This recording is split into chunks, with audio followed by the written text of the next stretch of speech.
Obsa Media.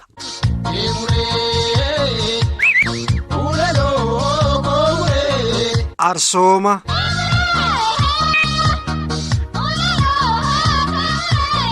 Arsii arsoomni qorsaa, arsii saanduqa obsaa, arsii tuttuqqaa didduu, arsii tuttuqan idduu, duree qarooma duraa, arsee waraana shuraa, warra diina rarraasuu gaafa lolaaf kutate, warra biidhaa wal baasuu gaafa waliif murate, arsii gaafa dhoombirkaa, arsii gaafa aanolee, warra waliif dhaabbatu, warra waliin dhaadatu, bullaallaaf wucaale.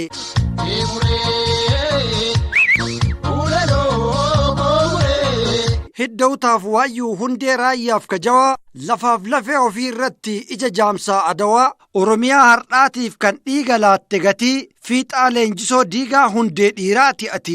Warra sikkoo mandoo, warra dabam qabne, warra bonaa ganna ameessa hin dhabne, warra callaa tuulee gabaa biyyaa fidu, warra cubbuu dheessu, warra deega didu, warra dhadhaa dhuguu akka bishaanitti, warra dhabaan quufu balbala isaaniitti. Jabeenni kee gaaraa, qabeenni kee marga, hayyuun kee dubbatee dhuka dubbiitti arga.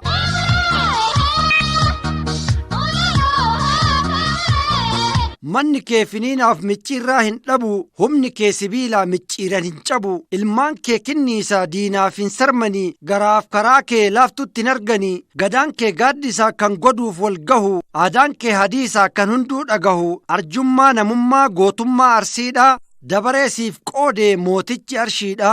Lafti kee baankiidha kan birrii magarsu, biyyeen kee dhaltiidha kan namaaf dabarsu, quufa dhangalaasa alaa fi manni kee, qe'een kee qananii jaalala namni kee.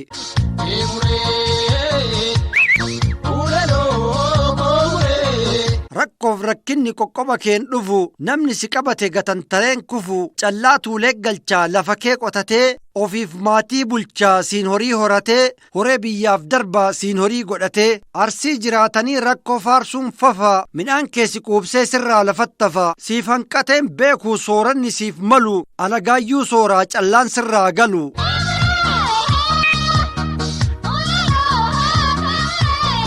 Siidaa rakkoo diigda qananii margita, rakkoo namaa beekta rakkataa argita, rakkoo namaa hiikta rakkataaf darbita, fala malee silaa falfalatuun beeytu, cubbuu ofiif diddaa karaa cubbuun deemtu, kufa namaaf hawwuun tasa siin dhalanne, kufaa kaasuu malee kuffisuun baranne, harki kee hiixatee kufaa kaasa, namni kee of hatee du'aa baasa.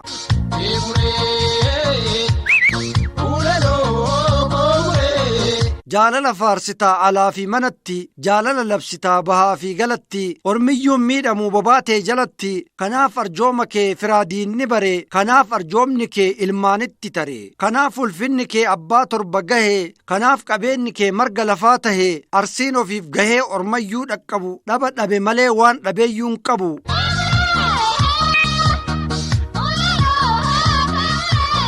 Arsii laafaa jabaa dugda ofiitti baatu, arsii bishaan jennaa aanan namaaf laatu, quufaaf qananiin kee dhaloota taalufu, oolmaaf arjooma kee dhaloonni ittaafufu, fiixaan kee haa marguu diinni kee haa kufu, waan siif kenne rabbiin sirratti haa dagatu, hundee fiddi kee dagaagee haalatu, jabuuf qabeenyi kee siif haa ta'u sifa, arsii arsoomni kee haa jiraatu ifa.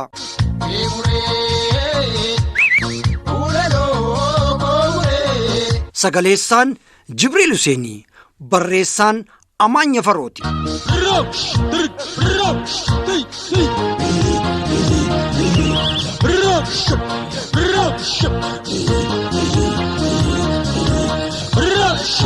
Obsa Media.